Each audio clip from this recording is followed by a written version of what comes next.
Malus Domestica, commonly known as the apple, is one of the most, if not the most, familiar fruit in the world. The apple's origins can be traced back to its still extant ancestor, Malus sieversii, commonly known as the wild apple, in modern-day Kazakhstan. Apples are diploid, with a total of 34 chromosomes.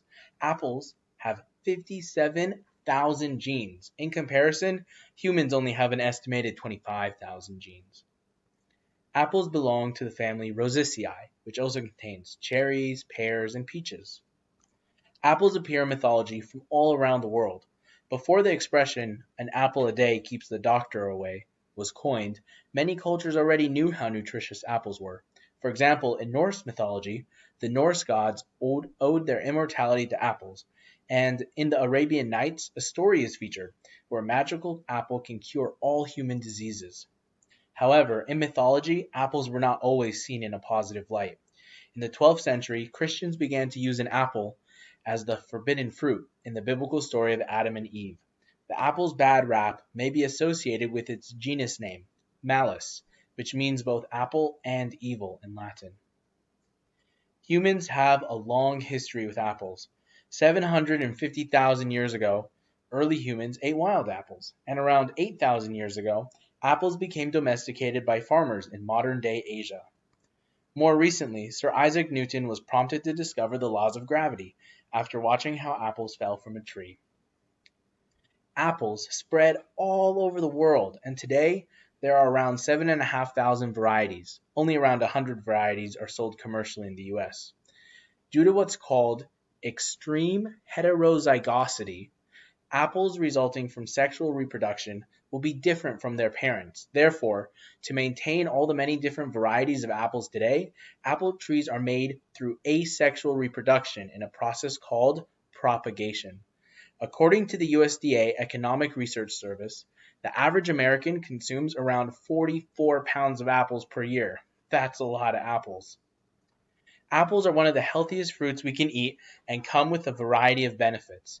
Apples contain antioxidants, vitamins, fiber, and a variety of other nutrients. Importantly, 2/3 of the apple's antioxidants and fibers are found in its skin, so don't peel it. Apples may help reduce the risk of cancer, obesity, heart disease, diabetes, Alzheimer's disease, and more.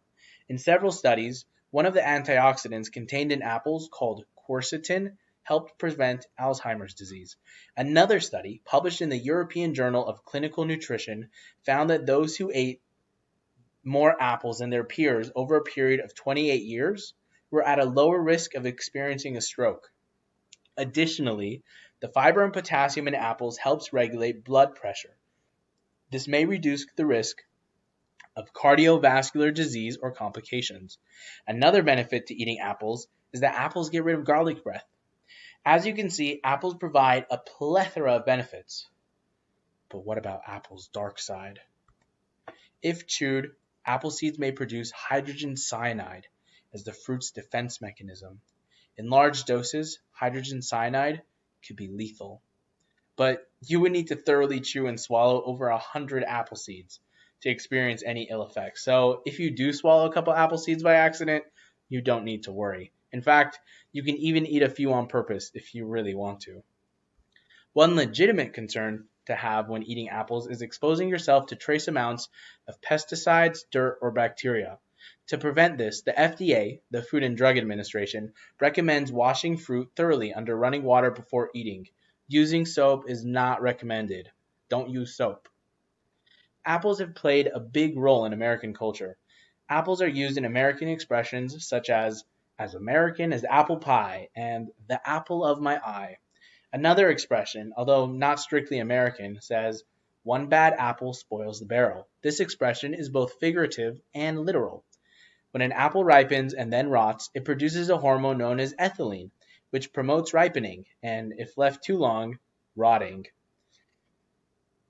Another use of apples in American culture is bobbing for apples. Fun fact, the reason why apples float in water is because an apple's volume is 25% air. What are you waiting for? Go eat an apple.